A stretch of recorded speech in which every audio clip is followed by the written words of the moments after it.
Assalamualaikum warahmatullahi wabarakatuh. Perkenalkan, saya Agus Salim. Baik, di sini kita akan membahas seputar aliran Khawarij sama aliran Murji'ah, mengenai bagaimana sejarah munculnya dan mengetahui siapa tokoh-tokohnya dan memahami ajaran-ajaran pokoknya. Baik, yang pertama sejarah munculnya aliran Khawarij. Aliran Khawarij ini terjadi pada saat perang Siffin antara pengikut Ali dengan kelompok Muawiyah yang telah menggeserkan persoalan politik menjadi persoalan teologis. Ketika itu pertahanan Muawiyah mulai terdesak akibat gempuran pasukan Ali.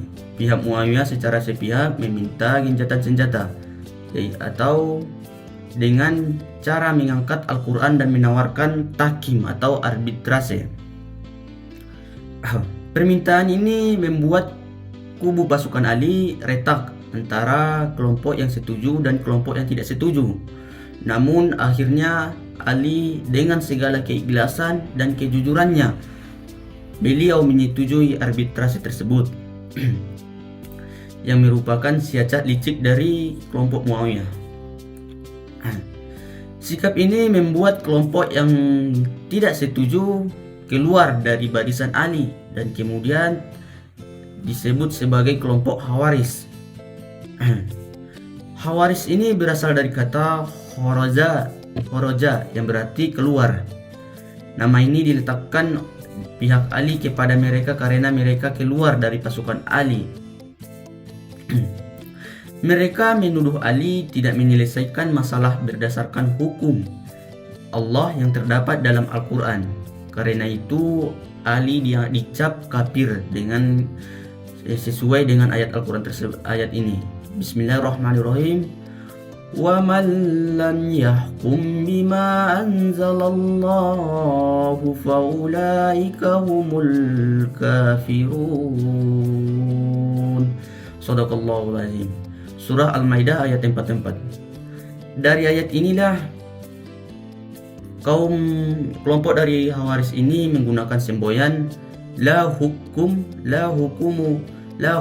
ilallah, tiada hukum kecuali dari hukum Allah.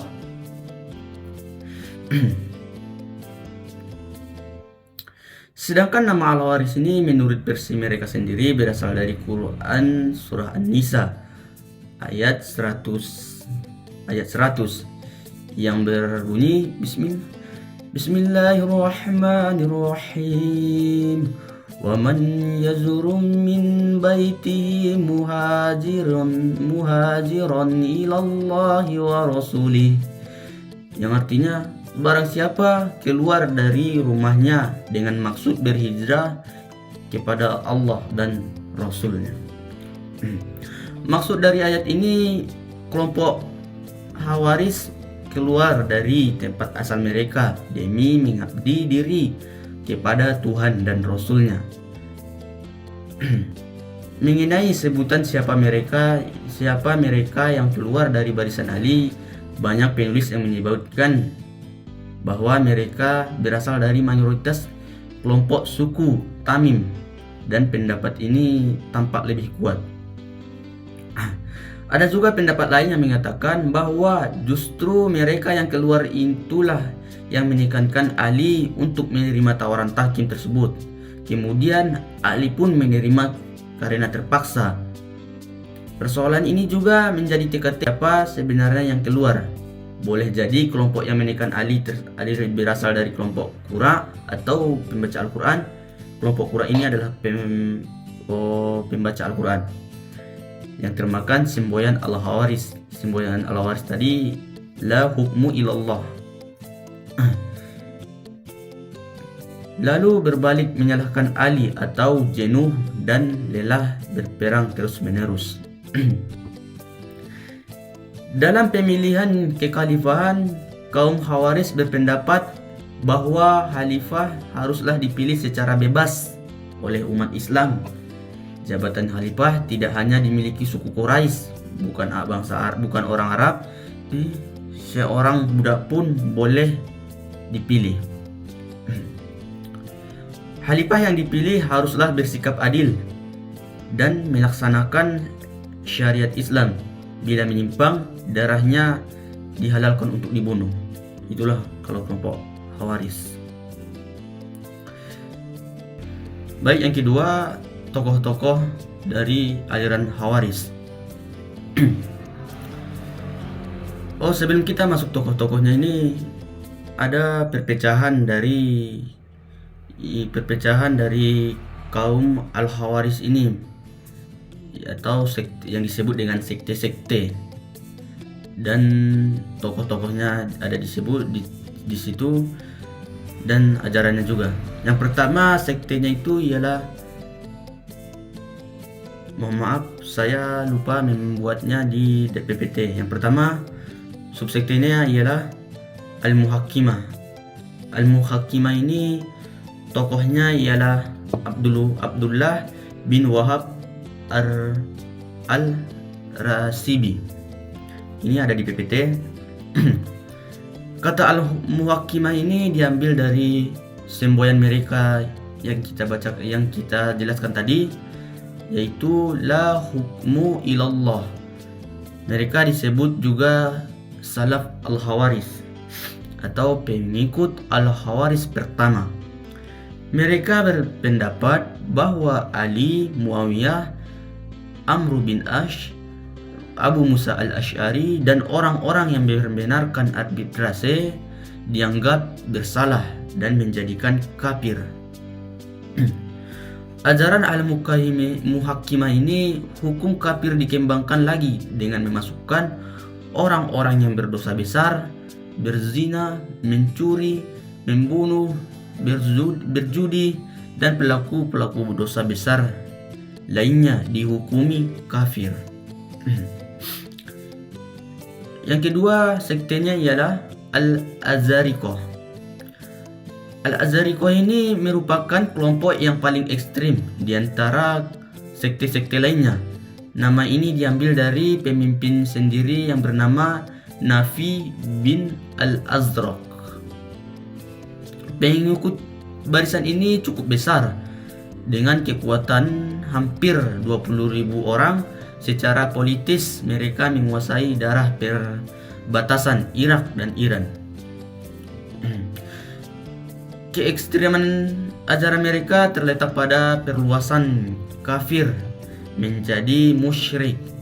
Syirik adalah dosa besar dalam ajaran Islam. Prinsip ajaran mereka yaitu ialah yang pertama, mereka menganggap orang Islam menjadi musyrik bila melakukan dosa besar, atau juga tidak sepaham dengan mereka, atau setengah-setengah karena tidak mau berhijrah dan berperang. Mereka dianggap melakukan dosa besar atau musyrik. Yang kedua, menurut mereka orang musyrik ini halal dibunuh dan mereka sekeluarga kekal dalam neraka. Pokoknya dalam Al-Azariqah ini kalau tidak sepaham dengan mereka atau tidak sependapat dengan ajaran mereka, halal dibunuh, baik itu perempuan maupun anak-anak maupun istri-istri mereka. Yang ketiga, pencuri dihukum potong tangan. Yang keempat, praktik taqiyah atau menyembunyikan sikap. Maksud menyembunyikan sikap ini, menyembunyikan sikap dilarang baik lisan dan perbuatan. Pokoknya berbuat baik secara sembunyi-sembunyi lah kan. Yang kelima yaitu hukum rajam ini tidak diterapkan kepada pezina karena hukum tersebut tidak tercantum dalam Al-Quran. Yang ketiga, sekte Al-Najdat. Sebenarnya kelompok ini merupakan persekutuan dari kelompok yang ingin bergabung dan kelompok yang memisahkan diri dari Al-Azariqah tadi, karena Al-Azariqah ini terlalu ekstrim buat mereka. Permisahan ini disebabkan karena mereka tidak sependapat dalam memusyrikkan orang yang tidak mau berhijrah dan menghalalkan istri dan anak-anak orang Islam yang tidak sepaham dihalalkan dibunuh. Pokok-pokok ajaran pemimpin dari sekte An-Najadat ini adalah Abu Fudaik, lupa membuatnya di PPT. Sekte Al-Najadat ini pokok-pokok ajaran mereka ialah mereka berpendapat orang yang berbuat dosa besar menjadi kafir dan kekal dalam neraka bila tak sepaham dengan golongannya. Sebaliknya, golongan yang berbuat dosa besar tetap masuk surga meski melalui siksaan tetapi tidak masuk neraka.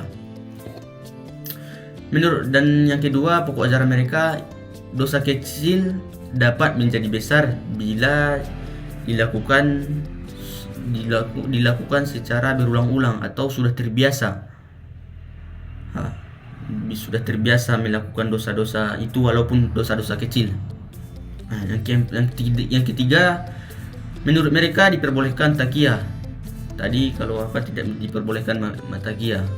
Kalau ini sekte ini diperbolehkan taqiyah atau untuk menjaga keselamatan diri. Sekte yang keempat ialah Al-Ajaridah. Tokoh dari Al-Ajaridah ini Abdul Karim bin Azrad. Kelompok ini adalah pengikut dari Abdul Karim bin Al-Ajrad sesuai dengan Al-Ajrad, sesuai dengan sekte mereka Al-Ajaridah. Kelompok ini dikafirkan oleh umat Islam karena penolakan mereka terhadap surah Yusuf dengan alasan mereka berbau seks atau berbau yang tidak pantas. Adapun pokok-pokok ajaran dari sekte Al-Ajaridah ini, yang pertama, harta boleh dijadikan rampasan hanya dari orang yang terbunuh dan boleh membunuh musuh. Yang kedua, anak-anak orang musyrik tidak otomatis menjadi musyrik karena mereka masih anak-anak. Yang ketiga, hijrah bukanlah merupakan kewajiban bagi mereka tetapi kebajikan. Yang kelima, sektenya ialah Al-Sufiriyah. Tokoh dari As-Sufiriyah ini adalah Ziyad bin Al-Asfar. Pemikiran dari kelompok ini hampir sama dengan Al-Azariqah yang ekstrim tadi, namun mereka tidak se-ekstrim Al-Azariqah. Seperti pokok-pokok ajaran mereka ialah, yang pertama, yang tidak berhijrah tidak dicap kafir. Yang kedua, mereka tidak berpendapat anak-anak kaum musyrik boleh dibunuh atau halal dibunuh. Yang ketiga, tidak semua yang berbuat dosa besar menjadi musyrik. Adapun sekte yang keenam adalah Al-Ibadiyah. Tokoh dari Al-Ibadiyah ini adalah Abdullah bin Ibad. Ia memisah dari kelompok Azariqah karena terlalu ekstrim bagi mereka. Adapun pokok-pokok ajaran mereka, orang yang tersepaham dengan mereka disebut dengan kafir nikmat, bukan mukmin, dan bukan pula musyrik. Darah yang kafir nikmat haram untuk ditumpahkan, dan daerahnya disebut dengan Dar at-Tauhid dalam perang terbatas pada barak militer perintah. Yang kedua, ajaran mereka berbuat dosa besar disebut dengan muwahhid atau orang yang muwahhid atau orang-orang yang mengisahkan Tuhan. Yang ketiga, ajaran mereka, kesaksian orang kafir nikmat dapat diterima, perkawinan dan melaksanakan warisan diperbolehkan. Dan yang keempat, mereka tidak memperbolehkan merokok, mendengar musik, pertandingan atau turnamen-turnamen, dan tidak diperbolehkan juga hidup membujang. Baik, itulah tadi tokoh-tokoh dan ajarannya sekaligus. Baik, kita simpulkan tadi ajaran-ajaran yang dibawakan sekte-sekte yang keenam tadi. Yang pertama, ajarannya tadi takfir, yaitu penentuan kafir. Yang kedua, keadilan sosial. Yang ketiga, homar dan kisos. Yang keempat, pemberontakan terhadap pemilihannya, terhadap pemilih. Yang keempat, pemberontak terhadap pemimpin yang zalim. Yang kelima, kritik terhadap konsep taklid. Baik, saya akan menambahkan sedikit. Kalau aliran Khawarij ini tidak ada namanya mereka pertaubatan. Jadi siapa yang sudah berbuat dosa mereka anggap itu sudah kafir, karena menurut mereka taubat itu nggak ada. Baik, yang kedua, aliran Murji'ah. Aliran Murji'ah diambil dari kata bahasa Arab, yaitu arja'a, yang artinya menunda atau mengembalikan. Aliran ini disebut Murji'ah karena mereka memiliki prinsip menunda, sesuai dengan namanya kan. Maksud menunda ini menunda penyelesaian persoalan antara konflik antara Ali dan kelompok Muawiyah. Oleh karena itu mereka tidak ingin mengeluarkan pendapat atau berargumen tentang siapa yang benar dan siapa yang kafir antara kelompok Ali dan kelompok Muawiyah. Murji'ah ini dilatar belakangi oleh persoalan politik, yaitu soal kekhalifahan. Setelah Utsman bin Affan terbunuh, umat Islam terpisah dalam dua kelompok besar, yaitu kelompok Ali dan kelompok Muawiyah bin Abu Sufyan. Kelompok Ali ini lalu terpisah menjadi dua, yaitu kelompok yang setia dengan kelompok Ali atau Syiah, dan kelompok yang meninggalkan Ali yaitu Khawarij. Aliran ini muncul di kota Damaskus pada abad pertama Hijriah. Golongan ini disebut Murji'ah karena kalimat itu berarti menunda atau mengembalikan. Aliran Murji'ah ini lahir bersamaan dengan Khawarij sama dengan Syiah dan mulai tumbuh setelah peristiwa terbunuhnya Khalifah ketiga, yaitu Utsman bin Affan. Murji'ah berbeda dengan Syiah dan Khawarij.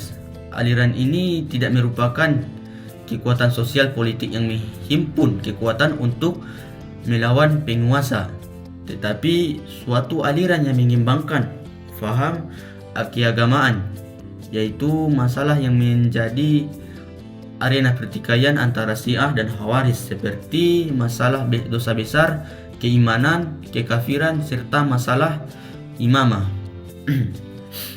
Pada mulanya Murji'ah ini merupakan kelompok sahabat yang tidak menertib masalah politik. Namun akhirnya golongan ini terlibat masalah yang pertikaian, yaitu masalah dosa besar, iman dan kafir. Hal ini terbukti karena kemudian mereka mengeluarkan pendapat yang sifatnya moderat. Dan yang kedua adalah tokoh-tokoh dari aliran Murji'ah ini.